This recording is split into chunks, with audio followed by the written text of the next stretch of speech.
Hello hello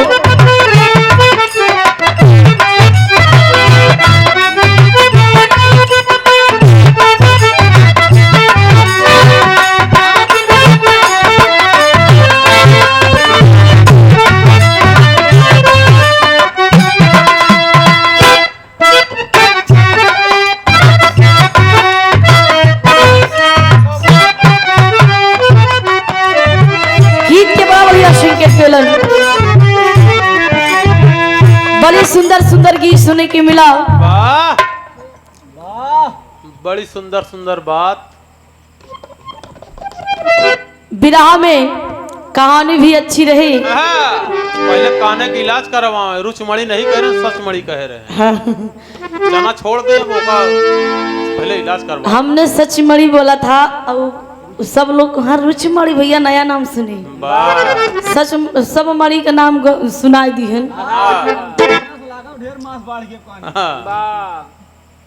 पहले सुना तब बुना तब धुना। कहता भूखन लोग के खियाए दे, भूखन लोग पेड़ा बर्फी फालतू खाना ना खियाए दे। तमाम बात सुने की मिला। इशारा इशारा में बात भी बढ़िया से कहने न कई मन से तू जोड़ लिया आवत है।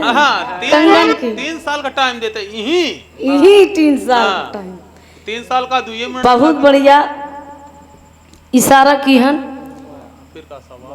फिर सवाल की है जात रहे। अब स्टेपनी के नाम बदनामे है तो स्टेपनी का है बिना सवाल का जवाब हम बहुत तैयार ही दे। 10 पूछे। हाँ अब हमार सब कुछ बजा के बा।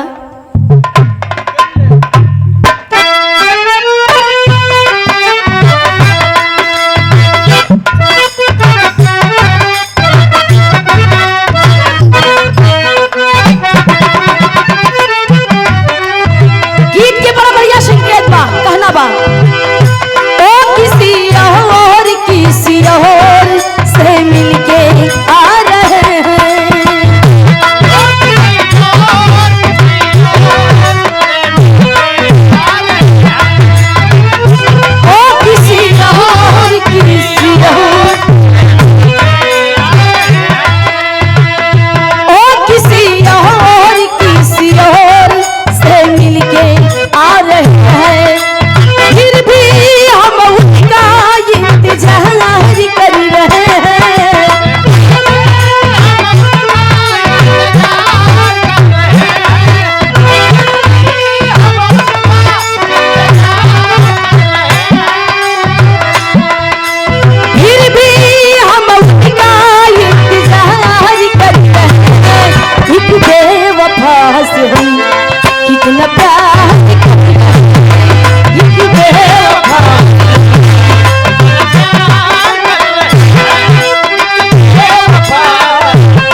परमाधुली परम सधे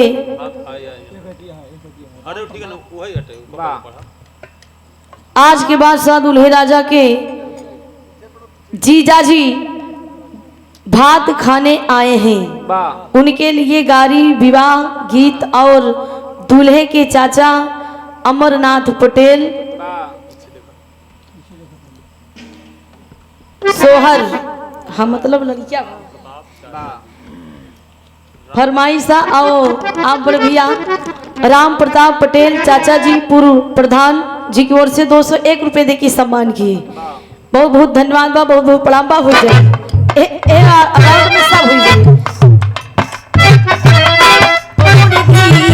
आज तुमने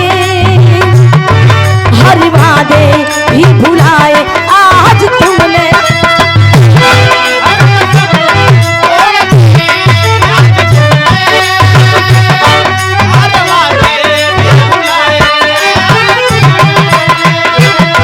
हर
लेवा करा ज्यादा नहीं तू अपने ज्यादा घी खिया दिया कनो भट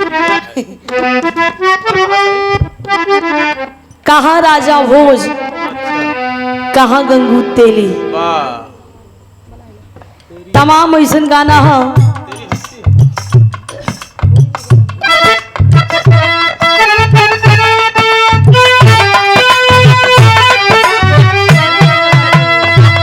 तमाम ऐसन गाना है एक वो गाना फिल्मी दुनिया वालों ने गाए थे कि साजन मेरा उस पार है 6 महीने से शुगर में बीमार है तेरे भाग का 500-700 हुआ है एक गाना और है कि लाल दुपट्टा उड़ गया मेरा हवा की झोंके से कितना जना मर गया कोरोना में खोखे से कितना जने मर गए कोरोना से खोखे से तमाम ऐसन गाना है मास्टर साहब कुछ संकेत करो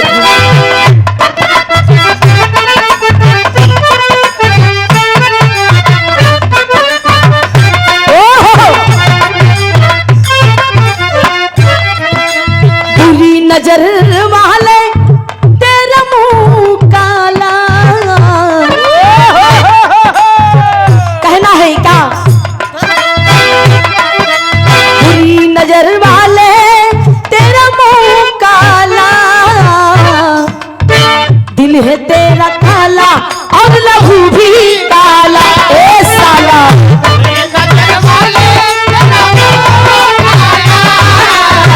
दिल है तेरा काला और लहू भी काला जा साला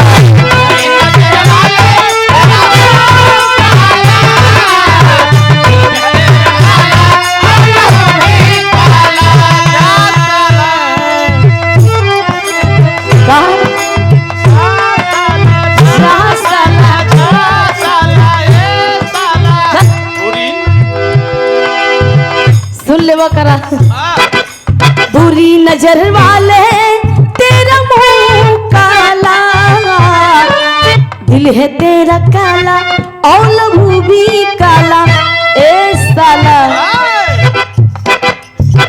कहना बा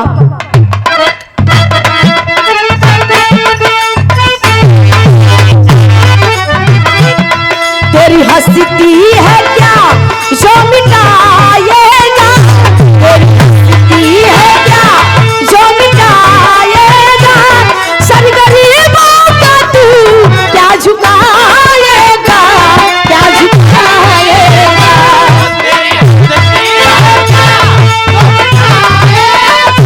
जियो सर गरीबों का तू क्या झुकाएगा तमाम गीत ऐसा निकला भैया भैया एक वो गाना निकला रहे फिलहाल अगले साल में एक वो गाना निकला एक हीरो गाया एक सिंगर गाया कि बानी हम नहाइले आज शैम्पू से वाह आवत रे सैया हमर टेम्पू से फिर कोनो मतलब नकल टीप लेहन कि भोरे भोरे घटना घट गई वाह और राजा जी का टेम्पू पलट गए फिर गाना निकला कि पिसबई मसाला जम के लोढ़ा से आवत रे सैया हमर घोड़ा से बैग भरल बा हमर पैसा से आवत रे सैया तोहर भैंसा से हमें तमाम गाना इसे गैया बन्हा गेले पगहा से आवत रे सैया हमर गदहा से भोरे भोरे घटना घट गई रे भौजी के बहन हमसे पट गई ये तो निकला रहा तमाम गाना ऐसे बा जोड़ तमाम ऐसा हाँ बड़ी सुंदर सुंदर गीत सुनने के मिला झारस जब बाल सैया जी लागस कमाल सैया जी बगल से निकाल सैया जी उड़ावस रुमाल सैया जी पातर करे हैया डोले तमाम गाना ऐसे हो भैया आइल बानी तोहरा गलिया केने बारू हमार ललिया तीन तल्ला झांकत रही हूँ। तीन अल्लाह झांकत रही। पुदीना कहाँ पहुँचत हुआ यार। आई मार साहब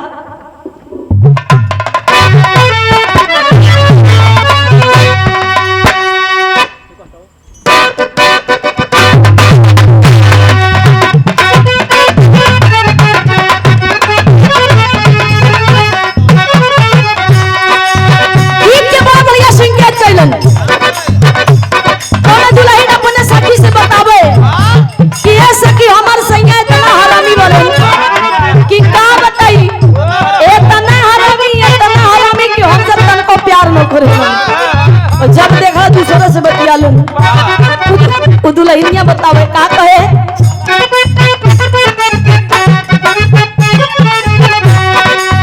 बिना सब हतिया के राह ना सके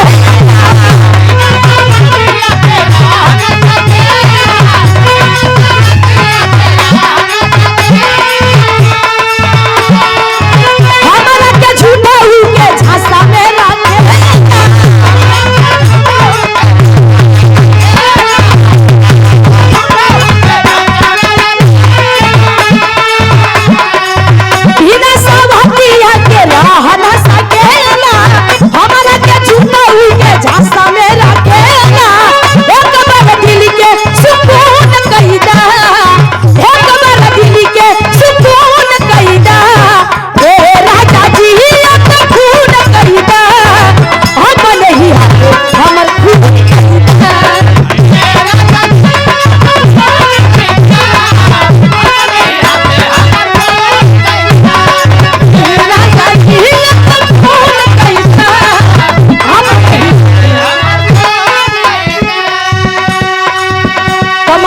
गाना है कि ये राजा जी एको खून कैदा अपने हाथे हमार खून कैदा। दुल्हा खराब रहा। दुल्हा खराब रहा काहे भी ना दूसरे से बतरियात रहा सब। आई मार साहब भोरारी का बेला 4 बज गया है।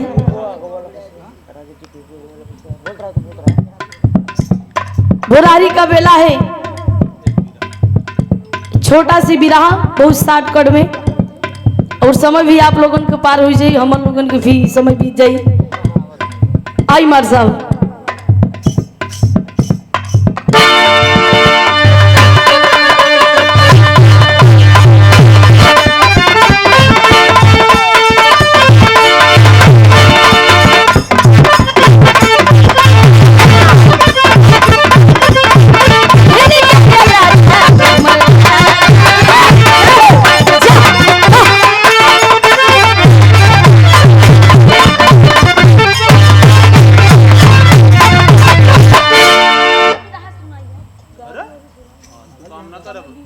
बिना मतलब नहीं बस बैठा रहे। और ये परमादुरी सम्मानित मौसी दुल्हा के मौसी है आज के बाद सा दुल्हे राजा के मौसी आरती पटेल 101 रुपए दे के सम्मान करती है। आशीर्वाद की कामना 100 में सब भैया लोग इनके प्रणाम बा। फरमाइश रहे गारी और विवाह गीत के और सोहर गीत के बीचवा में हम सब कह देवे। आई बिराहो के साथ साथ ही सब कुछ हो जाए। आई मार साहब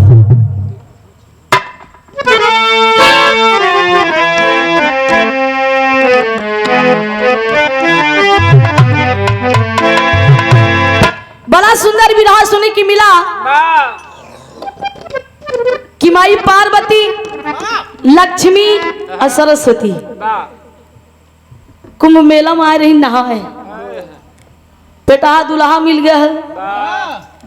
तमाम कहानी सुने की मिला बताएं कि हम दूसरा जोड़ पे कहानी खत्म करो थी कंगन का जोड़। वो दूसरा कंगन का जोड़ ब्रह्मा विष्णु महेश सिर्फ दूसरा कंगन के जोड़ विष्णु जी जानत रहन कि वो कंगन के जोड़ कहाँ मिली आ दू जने नहीं जानत रहन। शंकर भगवान ब्रह्मा जी ना जाने विष्णु भगवान के पता रही लेकिन दूसरा कंगन के जोड़ ढूंढने के लिए बड़ा परिश्रम करे के बड़ा बड़ा लड़ाई करे के पड़ा उनका लोग की। और वो कंगन के जोड़ के करे पास रहे अलख निरंजन के पास, अलख निरंजन के पास, जो कि ब्रह्मा विष्णु महेश के पिताजी थे अलख निरंजन, उनके पास रहनी दूसरा कंगन के जोड़। खैर बात का बात रहे। आई मार साहब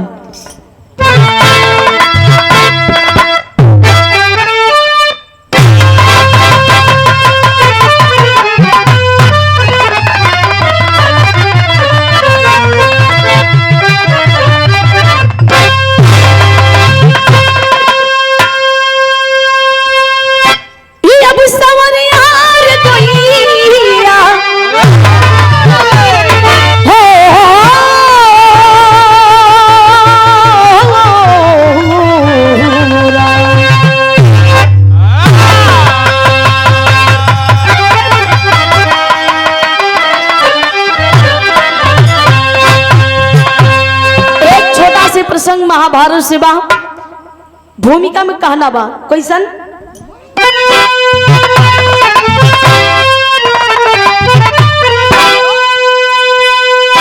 तो मराना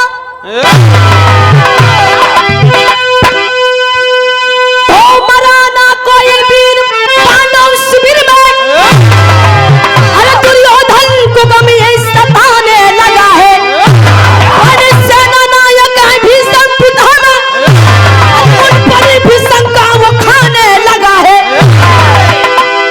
भीषम के पास ही उनको मनाने दिल में बाजा बजाने लगा है। पहुंचा शिविर में पितामह के जब है झुका सर को अर्जी सुनाने लगा।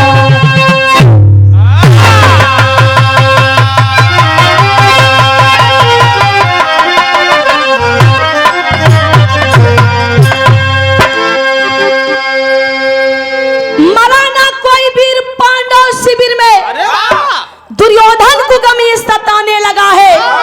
बने सेना नायक है भीषम पितामह, उन पर भी शंका वो खाने लगा है।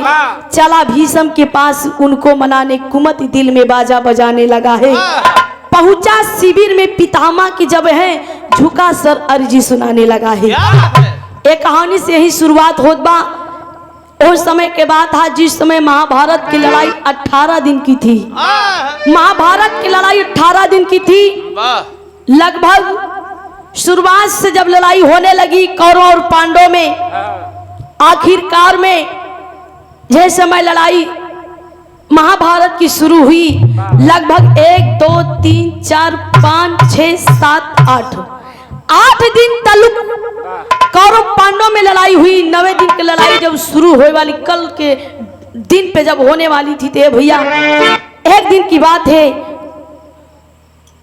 दुर्योधन अपने मन में सोचने लगा, शंका करने लगा, कि बाप रे बाप, जब कुरुक्षेत्र मैदान में जब भी लड़ाई होती है, आज 8वें दिन लड़ाई हुई, जब लड़ाई होती है तब सेना हमारी ही मारी जाती है।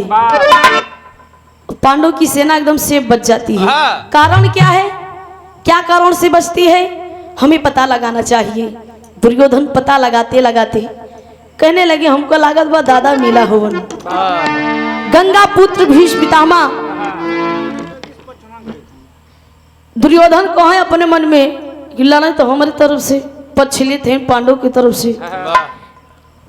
दुर्योधन पता लगाते लगाते आज भीष्म, गंगा पुत्र भीष्म दादा के पास पहुंच गए। और उस समय शिविर में अपने ध्यान में है, आज जाके पहुंच के कहें दादा पा लगी, कहें खुश रहा बच्चा, कैसा ना हुआ, कहें बस आशीर्वाद बा, कुछ बात करे कर है आपसे। भीष्म दादा कहने लगे कि कौन बात था। कहें दादा एक बात हमके बड़ा सतावत बा। कहने एक बात सतावता, का बात है? कहे पहले हमार बात सुन ला। कौवाले के टुकड़ा में कहना बा कोई।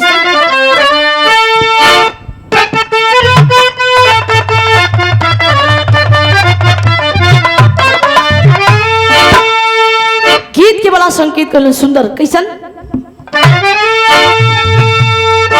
सब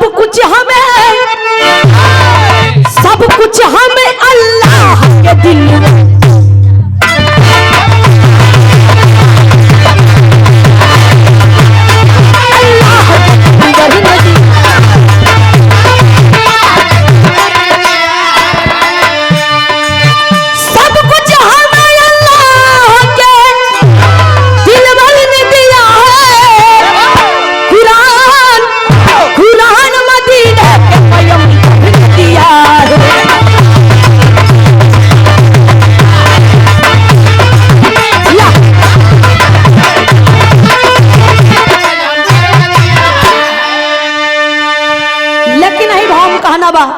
दुर्योधन भीष्म दादा से के बात कहो, दिल के बात एकदम छानबीन के कहो। का कहो?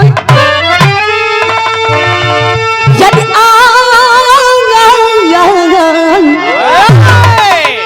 दादा हमार बतिया के सुनला, अब भीष्म दादा कहे सुनावा, हम तो हर बात सुनत हुई। यदि आप चाहले तो विजय हम ही पाएंगे।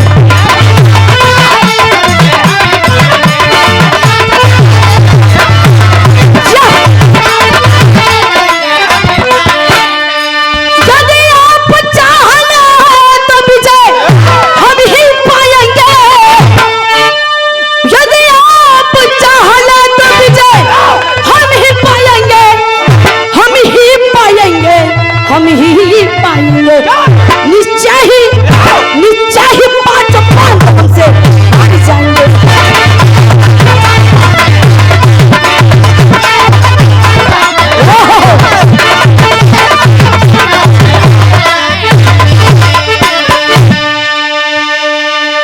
कहानी पिरोर कराए भैया।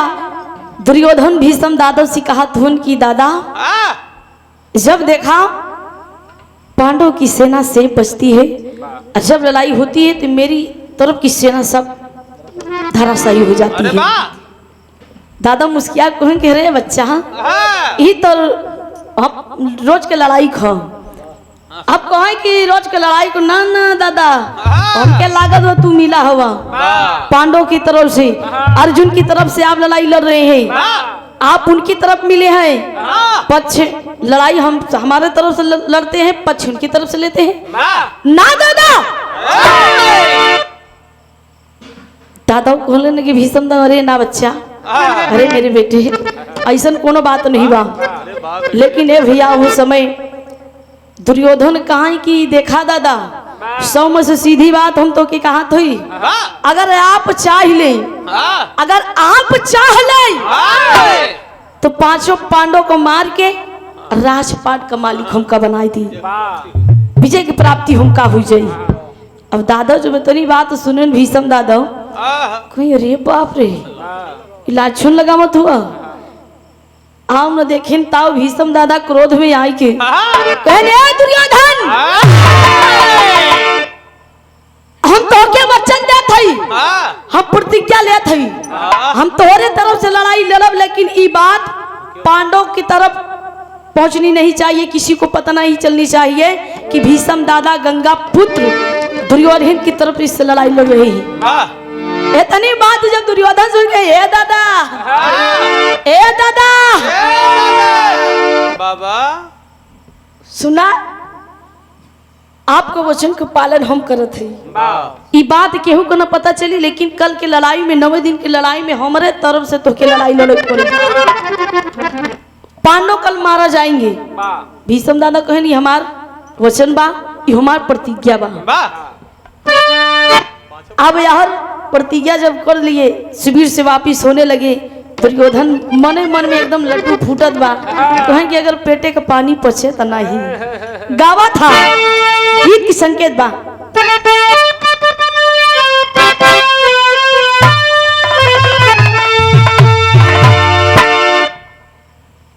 आई 2020 में लॉकडाउन हुआ में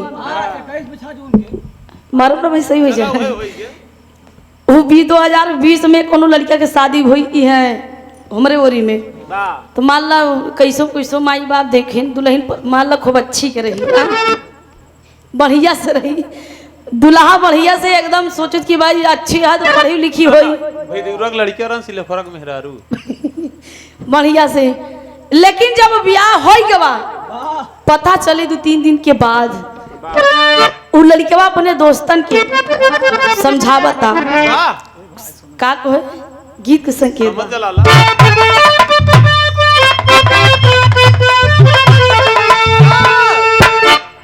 उ लड़किया बतावता का अरे शादी करके फंस गया भैया, अरे शादी करके फंस गया भैया, अरे फंसी भंवर में कहानी अनड़ी अनड़ी अनड़ी हम का मिली रे खोली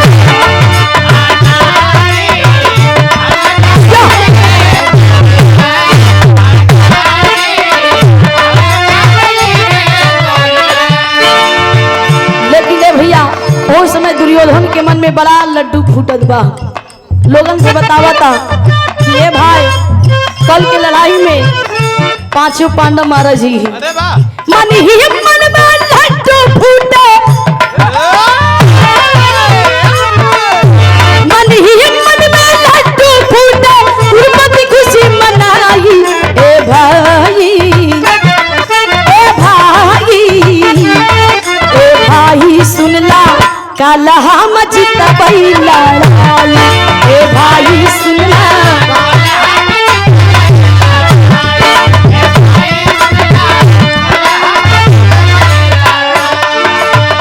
जे केहू रास्ता मिला था कहे भैया हमार बात सुनला दादा पढ़ की है भीष्म दादा पढ़ कैली है 5 पांडवन मरी है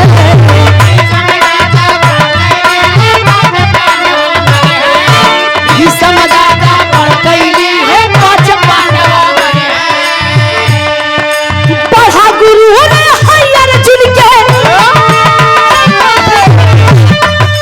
पढ़ा गुरु ने हयर अर्जुन के तुरंत मिटाई ए भाई सुनला ए भाई सुनला कलहा मजित बैला ए भाई सुनला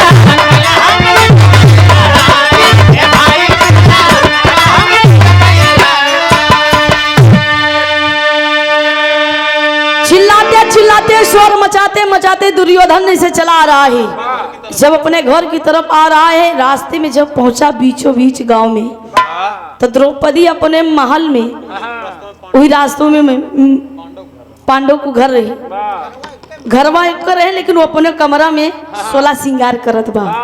जब 16 श्रृंगार करत बा तो कुल बढ़िया से श्रृंगार किए बा जैसे सिंदूर के डिब्बी हथवा में लिए सिंदूरवा जैसे लगावता वैसे दुर्योधन की बात सुन गई कि कल के लड़ाई में 5 पांडव मरी हैं। जब इतनी बात सुने कहते न कि दिवाली के कान होत जब इतनी बात सुने कि कल के लड़ाई में 5 पांडव मरी हैं तब द्रौपदी के पैरों तलों से जमीन खिसक गई।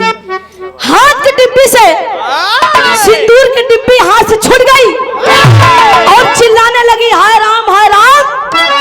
कल की लड़ाई में क्या होने वाला है? ये दुर्योधन क्या बोल रहे हैं कि कल की लड़ाई मेरे 5 पति मारे जाएंगे। आज मैं सुहागन कल मैं अभागन हो जाऊंगी। अब मैं किसके सहारे जीऊंगी? भागते भागते गई मुरली मनोहर के दरबार के में और दरवाजे पे ठाड़ होके आवाज देती है टेरी के भाव कहना बा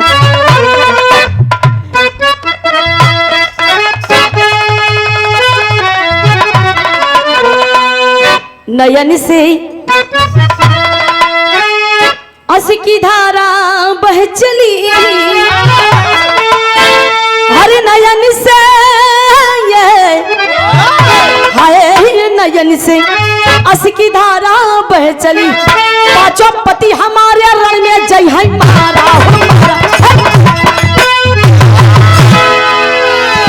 नयन से अस की धारा बह चली 5 पति हमारे रण में जय है मारा नयन से अस की धारा बह चली। जाके दरवाजे पे मुरली मनोहर की द्रौपदी आवाज देता। कैसन आवाज देता? कहे द्रौपदी पुकार सुना सुना है मुरार। कहे द्रौपदी पुकार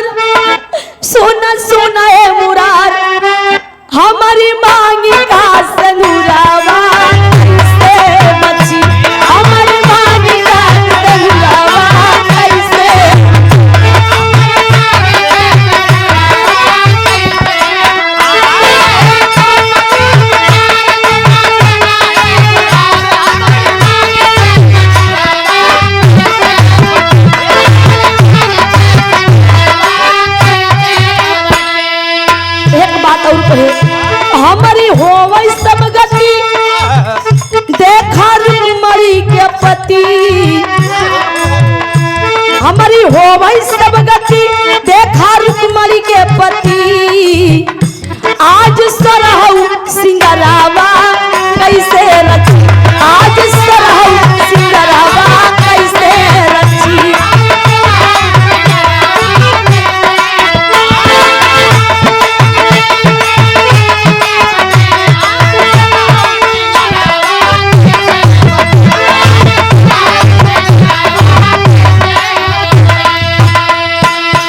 दरवाजे पे ठाड़वा द्रौपदी मुरली मनोहर कन्हैया की आवाज देता कि हे प्रभु हे नाथ हे कन्हैया हमार सुहाग की रक्षा करा आंख में आंसू लेवा आवाज देत बा आखिरी कार में एक बात कहे केस बधाना हमार दहाड़ की कहती है जिस समय दुशासन मेरा केस पकड़कर घसीटते हुए भरी सभा में लेके जा रहा था और साड़ी खींची जा रही थी जब लाज जा रही थी आपकी लाज जा रही थी पूरे समाज की लाज जा रही थी तब मैंने आपको याद किया था आप आए साड़ी का चीर बढ़ा दिए जब आज मेरा सुहाग उजलने वाला है मैं विधवा होने वाली हूँ तो आप चैन की नींद सो रहे हैं ये मेरे साथ ना इंसाफी है प्रभु जी ना इंसाफी है लेकिन लास्ट लाइन में कहने लगी मैंने भी कसम खाया है कि जब तक मैं दुशासन के लहू से अपना केस नहीं धो लूंगी तब तक मैं ये केस नहीं बांधूंगी कहने लगी केस बधाना हमार पूरा भावना करार केस बधाना हमार पूरा भावना करार भीम कुलपति झगड़ावा से रुकी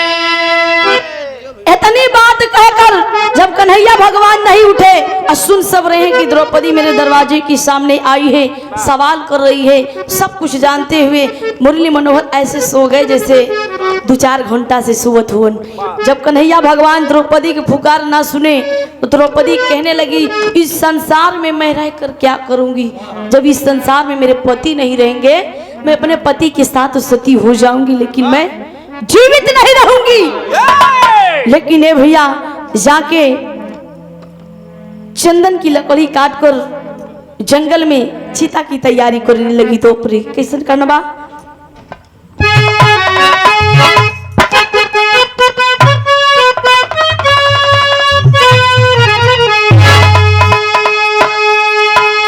बड़ी पुरान गीत हो गवैया बतावा थी कि पुरान चीज अब पुरान गीत बड़ा दम हो तो बड़ा दम बा नवा चीज 9 दिन पुरान चीज सब दिन जैसे लोगन बतावत हैं कि से मान लो जैसे पुरान चावल हो गया पुरान दाल हो गया पुरान गुड़ हो गया मान लो पुरान दारू हो गया मान लो पुरान मेहरारू हो गया एक खबर मारो ना काहे बरे हो पुरान मेहरारू का मतलब जैसे बड़की अम्मा हरे पुराने जमाना खोइन और अपन ना रही सहूर तो के बताई हाँ ठीक है वो अपने पहले जमाना का बात सोचा थी कि हमार जमाना में ऐसा रहे कि मकरा का रोटी और बजरी का भात और महुआ चना भे खात रही और आज ही पिज्जा बर्गर हो गया ना ताकत रहे 20 लड़कियां होता रहन तब हाँ अब पहले जमाना रहे कि दादी अम्मा रहे चूनी भी सेन हुड़ दे वाह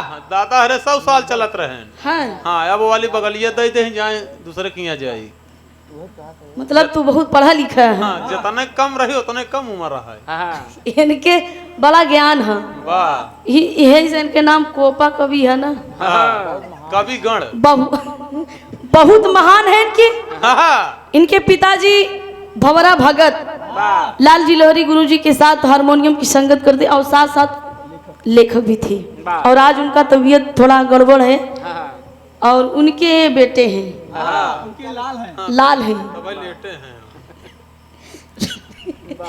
लेकिन कहना बा तमाम पुरानी गीत हो। दादा लोगन बड़ा बढ़िया गवई। स्वर्गीय दादा राम कैलाश का लटका बताएं, स्वर्गीय जनाब हैदर गुरु जी का झटका बताएं, लाल जी लोहरी गुरु जी का फटका बताएं। तमाम गीत हो सन हो। लेकिन मार सब लोगन गावई पुरान गीत जैसे गढ़ के गावा उतने बाकी अपन अंदाज अलग अलग होता। मार सब एक आध दो लाइन बजा देता।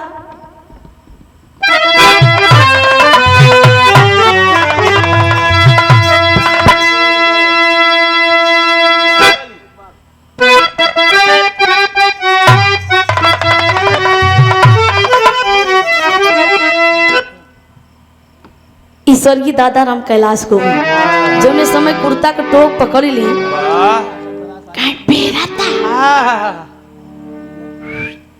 पेरा था जैसे खूंटा में चारा भी भैंस पेरा था। वैसे दुल्हन पिया के याद में पेरा था। सुनने वाले बड़का भैया दास कहा था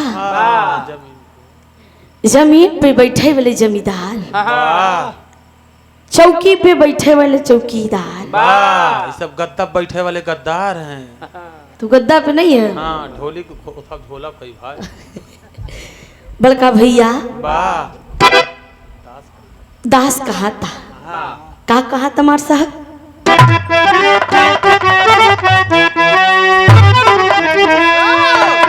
एक बात कहूँ सजनी,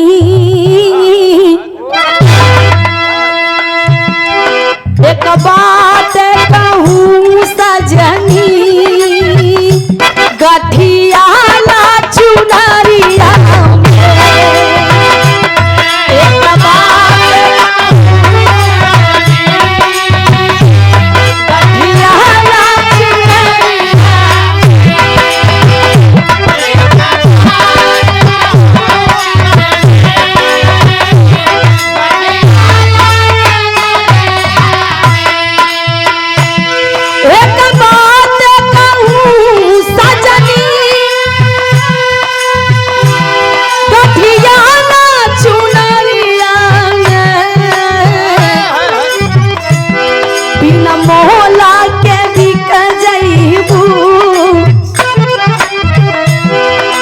पैसा के बिक जईबू महाया के बजरिया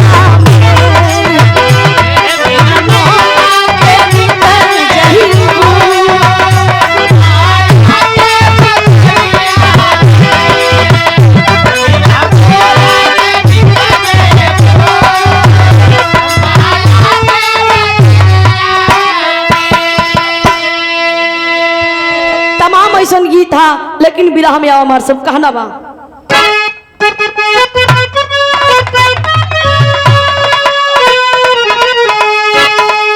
बड़ी पुरान गीत था। कैसन मार साहब संकेत बा?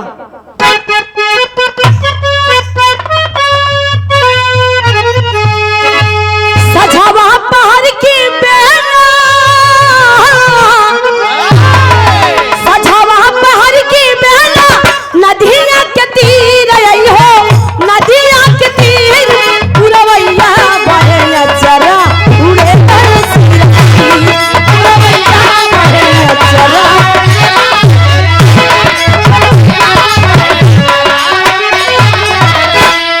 लेकिन आई भान कहना बाए भैया, उस समय जब कन्हैया भगवान नहीं उठे, बात को नहीं स्वीकार किए, तो द्रौपदी रानी गई जंगल में चंदन की लकड़ी काट कर चिता की तैयारी करने लगी। कहना बा कैसन? ओहो चिता भस्म जबली रानी बहद्र कनीर आई हो, बहद्र कनीर कन्हैया नहीं बोले उठे यार में पीर।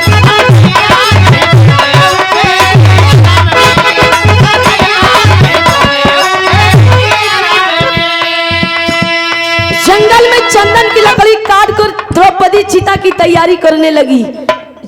चिता की तैयारी करके हाथ जोड़ के 7 परिक्रमा करके चिता पे आग लगा के बैठने जैसे चाहा।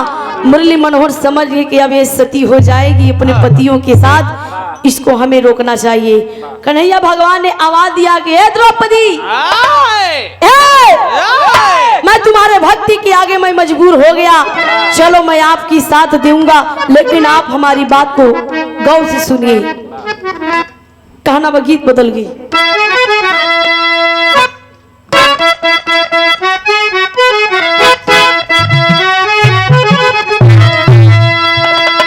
कोनो कुजला हमको बगिया रखा रही कुजड़ा हाँ, और उधार 3-4 ठी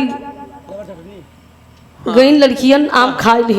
एक दिन कुजलवा कब्बे से इंतजार करत रहे कि उधार चुकावे के बा। एक दिन रास्ता में भेटाई गई। कुजलवा बोल पड़ा, कहा बोला,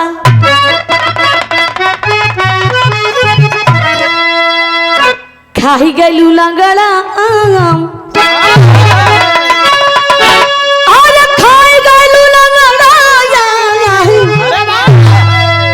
खाई गैलू लंगड़ा आम, दाम कहिया ले देबू।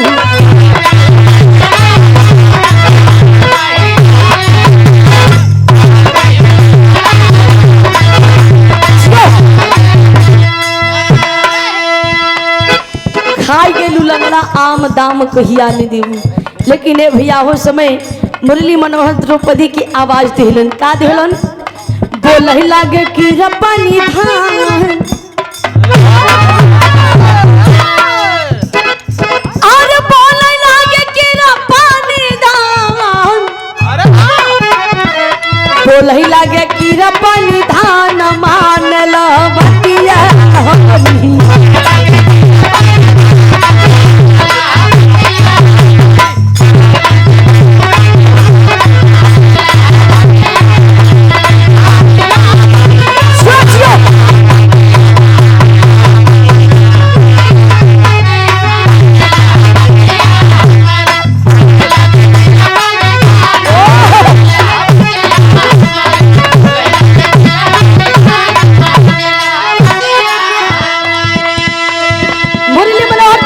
कहने लगे, ये पगली, मैं तुम्हारे भक्ति के आगे मैं मजबूर हो गया, चलो मैं आपको भीष्म दादा के पास लिवा के चलता हूँ, लेकिन मेरे बात पे गौर करिए, जैसे जैसे मैं कहूँगा वैसे वैसे आपको करना पड़ेगा। द्रौपदी मुस्कुरा के कहने लगी, हे प्रभु, मैं अपने पति के लिए अपना जान भी दे दूंगी, आप जो कहेंगे मैं वो करूंगी। कन्हैया भगवान कहलन कि चला यह समय शिविर में भीष्म दादा अपने ध्यान में ही, ऐसे मौके का फायदा उठाला, लिवा के गए शिविर के अंदर। जब द्रौपदी गई एक बात बतौलन कि जब जाबू अंदर तो मुँहे से ना बोलू, लंबा घूंघट काढ़ला, आई अपन चूड़ी खनकाय दिहू, और जब आभूषण खनकाय देबू तो करे आगे का हो तू खुद मालूम चल। लेकिन कहना बमार सब गीत लगबा का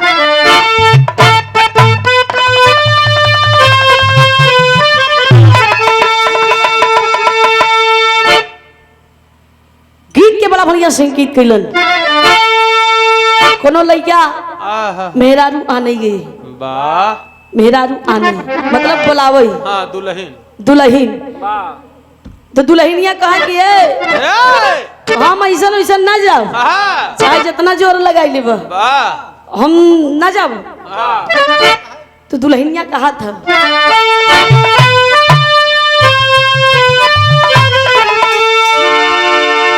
हम गवनवा नहीं जाओ, हम गवनवा नहीं जाओ, हम गवनवा नहीं जाओ, हम गवनवा नहीं जाओ, नहीं नहीं पीते लगला यही रनवा, हम गवनवा नहीं जाओ।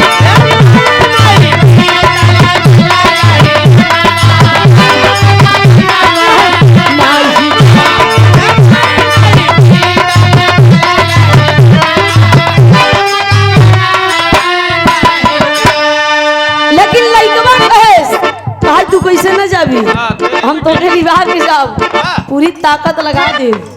लड़कवा कहे,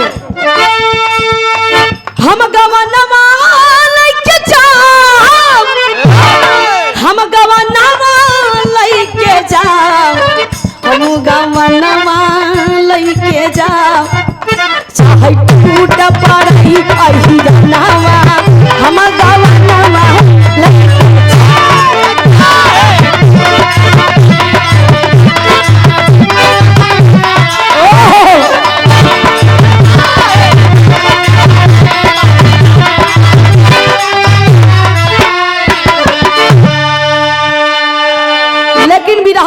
करा भैया वो समय कृष्ण भगवान आज शिविर के बाहर खड़े हैं। लेकिन ए बाबू वो समय द्रौपदी जब अंदर गई महल के तो भीष्म दादा अपने ध्यान में ही अहू समय होत का बा यही भाव में कहना बा।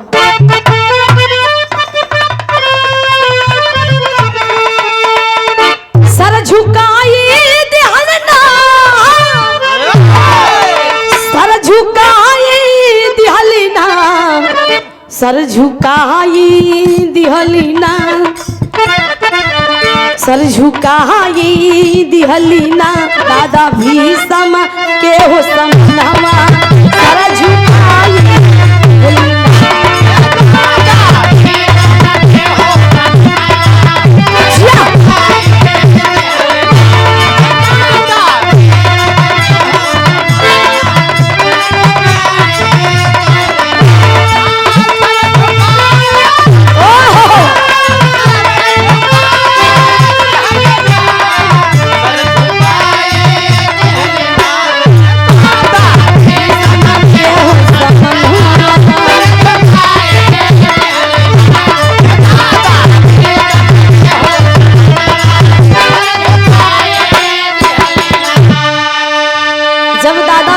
सामने द्रौपदी गई बीता में घूंघट काढ़ के अपना कंगन खनकाने लगी तो होत का बा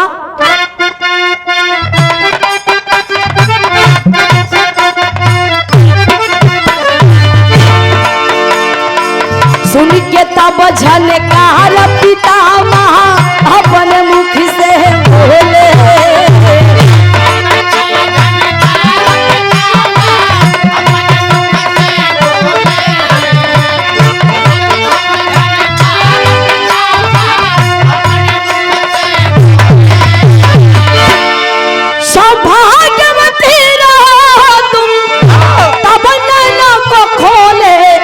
बहाई दिहलीना हाय बहाई दिहलीना नैना नीरा से हो रनियावा तब बहाई दिहलीना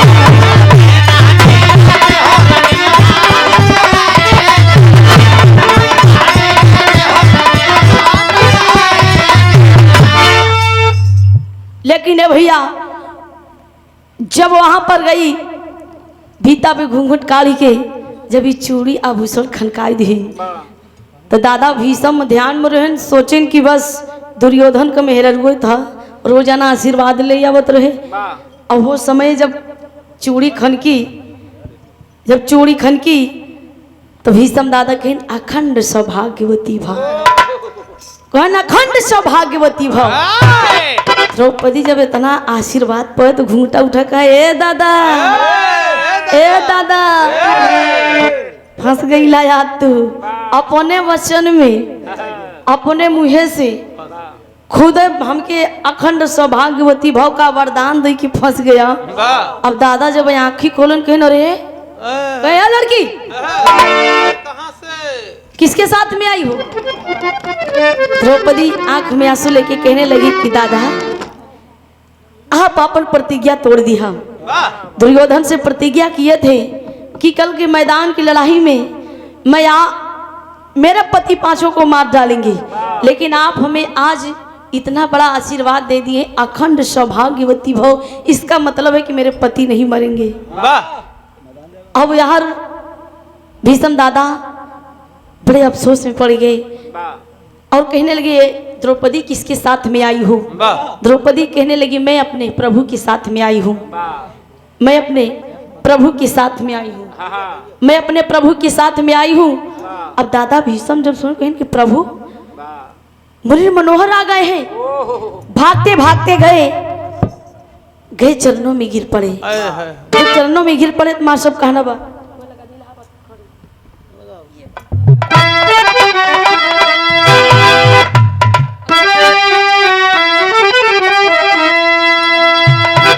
अरे झुकौले भीष्म दादा अब झकोरा मारही झूलनी, अरे साड़ी लहराई हो झकोरा मारही झूलनी। लेकिन यही तर्जिया उठा के स्वर्गीय जनाब भद्रली गुरु जी गा रहे हैं, अरे घुसुरी गवा बरधा सरियाई माझारी घुसुरी गवा बरधा। लेकिन दादा भीषम दादा गए मुरली मनोहर के चरणों में गिर पड़े और गिर के कहने लगे,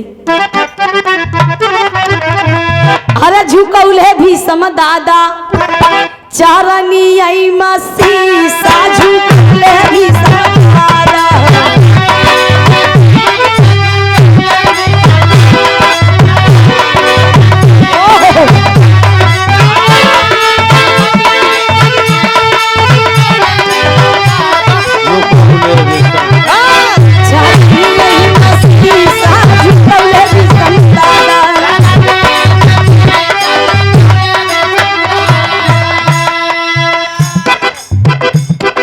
अब दादा झुका के कहने लगे कि आपकी अपरंपार लीला है, आपकी अपरंपार लीला है।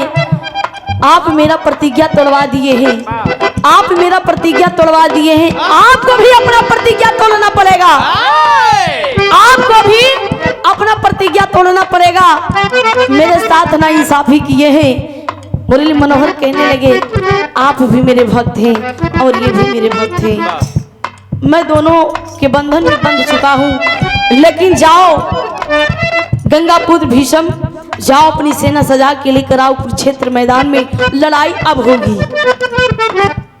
इतना बात जब कहे तो अपनी अपनी सेना सजा की कुरुक्षेत्र मैदान में आती है और लड़ाई 9 दिन की लड़ाई है। कैसे मार सब अल्लाह के नाम का नवा।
भैया इस समय दुर्योधन अपनी सेना सजा लिए,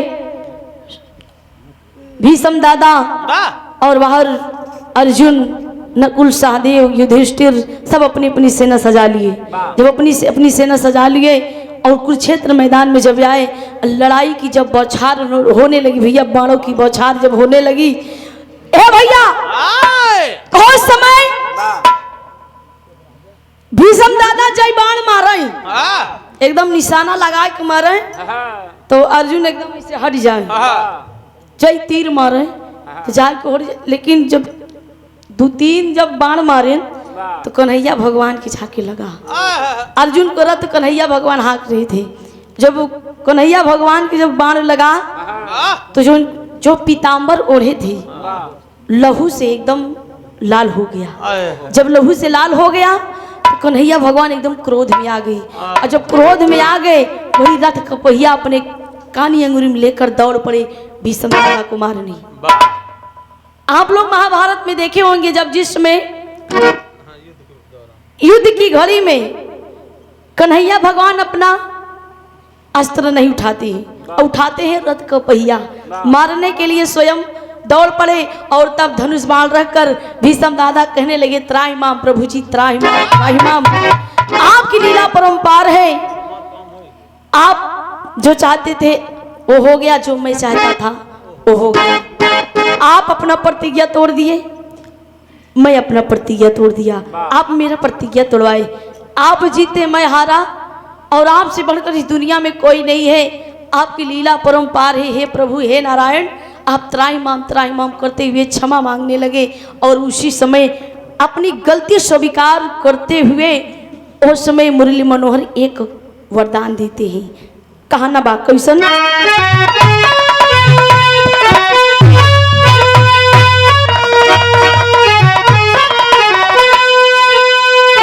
कथनी करनी एक बराबर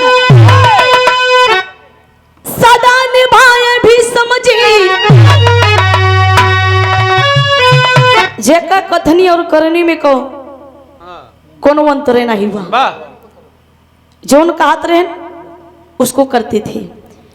कथनी करनी एक बराबर सदा निभाए भी समझी इच्छा मृत्यु के मरदना वहां के पाए भी समझी।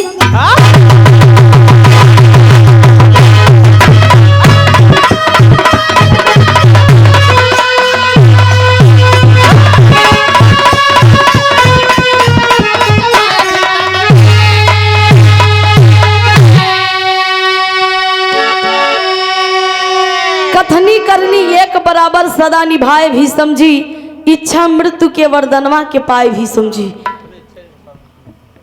कन्हैया भगवान ने वरदान दिए कि अपनी इच्छा अनुसार से आपका मृत्यु होगा, जब चाहोगे आप तब आपका मृत्यु होगा। अब भीष्म दादा का प्रतिज्ञा टूट गया और कन्हैया का भी टूट गया। आखिरी भम कहना वह बुद्धूराम पंधारी कहते धन प्रभु की माया राम सिंह बच्चा आदो लिखे मात की छाया। अरे नयन से यश की धारा बह चली अरे नयन से नयन से यश की धारा बह चली सोना सुहानी शारद मां सहारा नयन से यश की धारा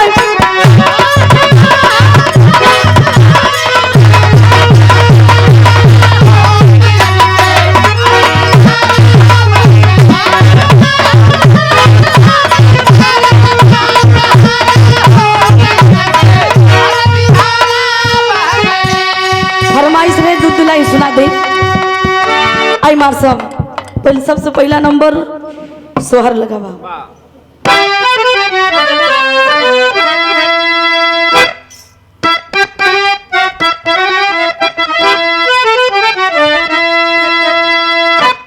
इस सोहर के हमारे बल्कि अम्मा लोगन गावई बुढ़न की माई लोगन गावई कैसे गावई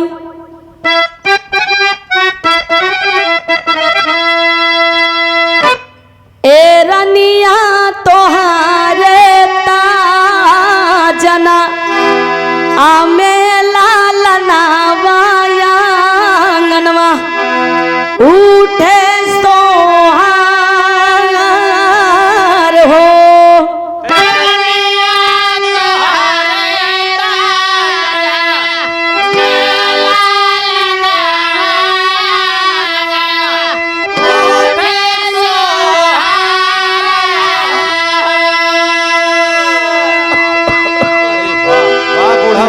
की माई तजे ही मंगला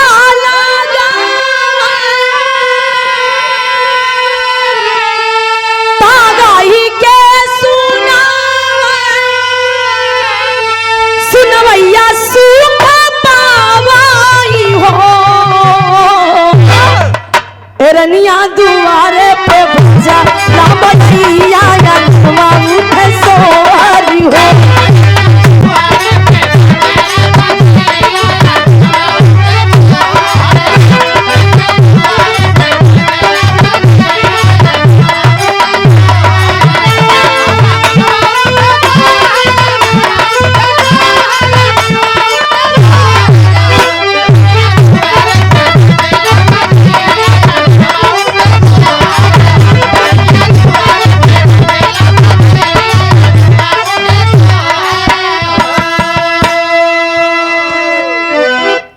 बुढ़न की अम्मा लोगन गावई जवन की लोगन गावई अरे झूलता बाड़े पलाना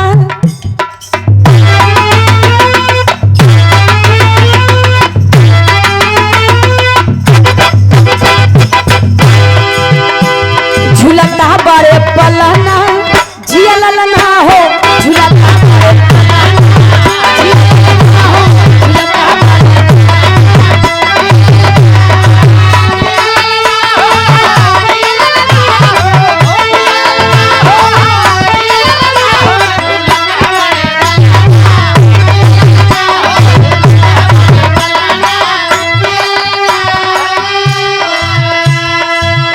नंद बाबा जी मोहरिया लुटावे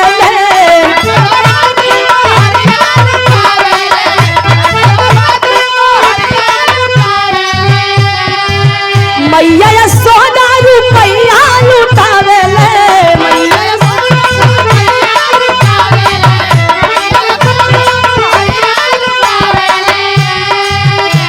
हंसता बड़े ललन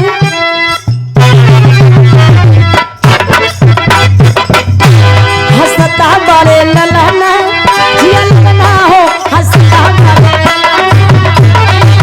हो हंसता बड़े ललन जियल ना हो। तमाम ऐसन सोहर आग और सोहर गईबे ई तो हिया हुई और फरमाइश रहे गारी वाह गरियौता ना तेरी बहन की चूड़ी हो गाड़ी कहाँ पे हाथ और ये परम आदली परम सम्मानित श्री श्याम प्रताप पटेल इंस्पेक्टर आप चाचा जी की ओर से 501 रुपए दे की सम्मान के आप बड़े भैया जी की ओर से 100 में सब भैया लोगन के पड़ाव बा सोहर भी खुश होके हाँ सोहर सोहर दे क्या बात है गाड़ी मार साहब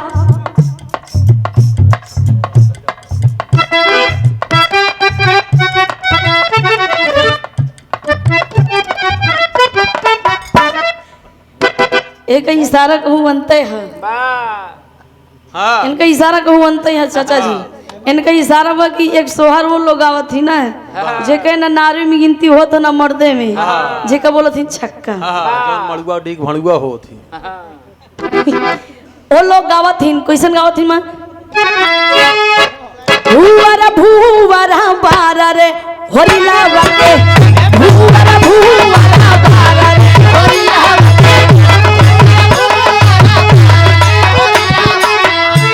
भूवरा भूवरा बारा रे होरिला बाटे भूवरा भूवरा बारा रे होरिला बाटे भूवरा भूवरा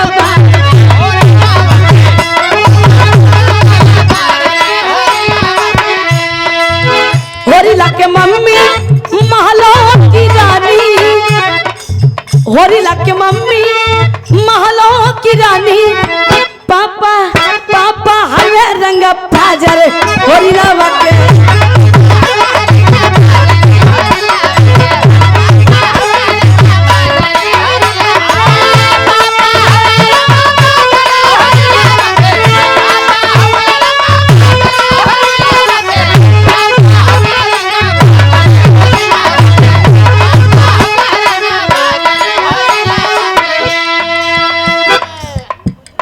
होरिला की चाची लगाई सिर देवी होरिला के चाची लगाई सिर देवी चाचा चाचा चाचा हरे रंग बाजर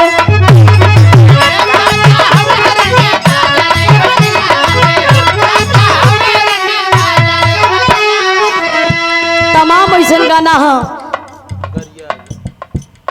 सोहर मार सब गाड़ी लगाई दा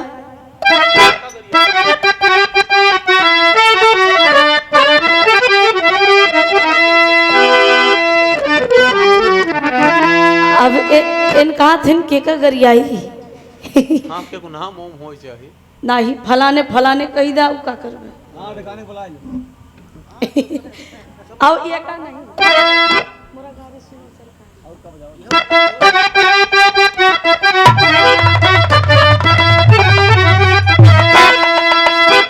बड़ा बढ़िया गावे मोरा गाड़ी सुना हूँ सरकार अरे वाह मोरा गाड़ी सुना हूँ सरकार रसिया राम लाला मोरा गाड़ी सुना हूँ सरकार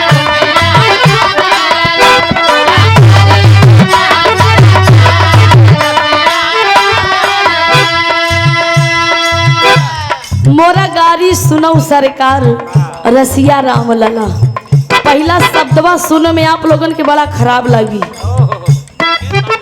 लेकिन हम समझाऊ एक अर्थ बताऊ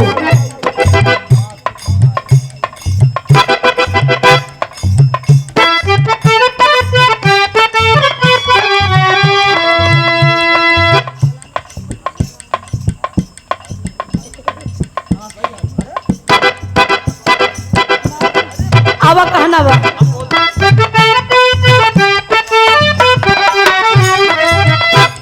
फलाने का बहिनी रोज डालवा वही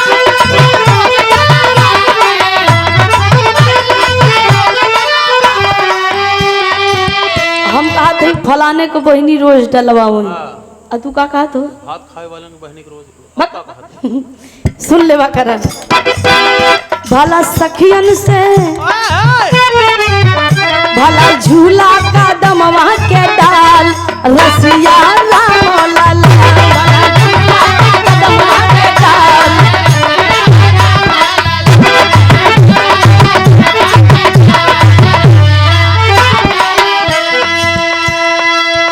रोज डलवावे के मतलब झूला डलवावे सखिया से कहे कि भैया झूला डाल दो पटना बेजोर चढ़ी पटना एकदम ताकतवर से चढ़ी कहना बा दूसर लाइन में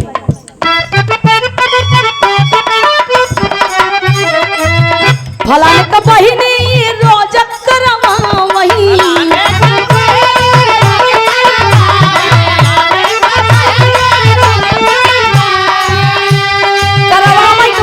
करवावे के मतलब सुनला भला सखियन से सोलहु सिंगार भला सखियन से सोलहु सिंगार रसिया राम लाल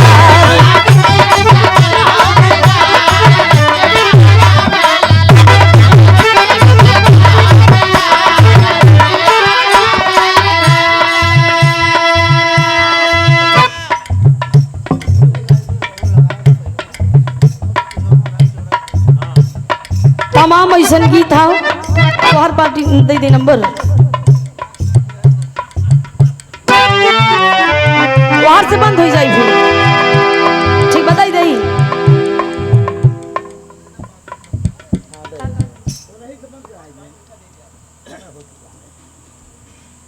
एक छोट से लास्ट गीत गा देते अब फिर कबो मौका मिली हम लोगों से कोनो गलती हुई हुई क्षमा करी है हाँ हाँ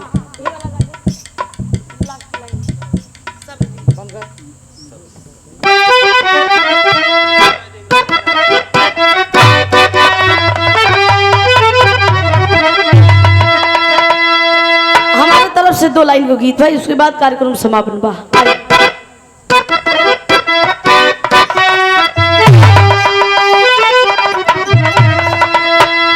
गौर से सुनिएगा कि सब दिन रही ना समैया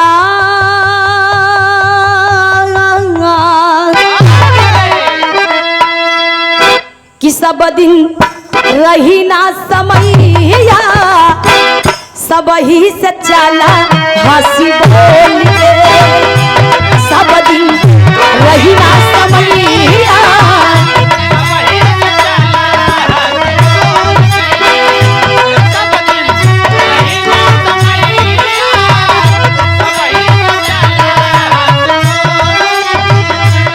संसार में कुछ नहीं है सबसे हंस बोलो सबसे मिलजुल के रहो रिश्ता बनाने से बनता है तोड़ने से टूटता है किसी से ईर्ष्या मत रखो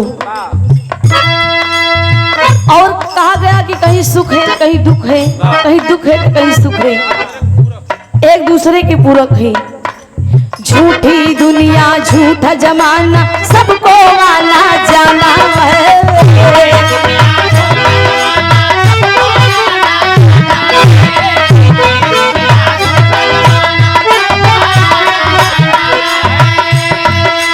राम नाम तू जपले बंदे बस यही एक सहारा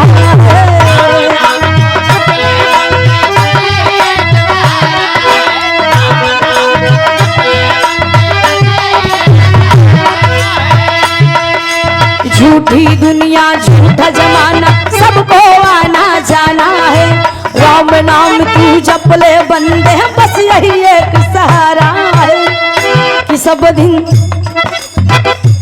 एक दिन आई हैया नवैया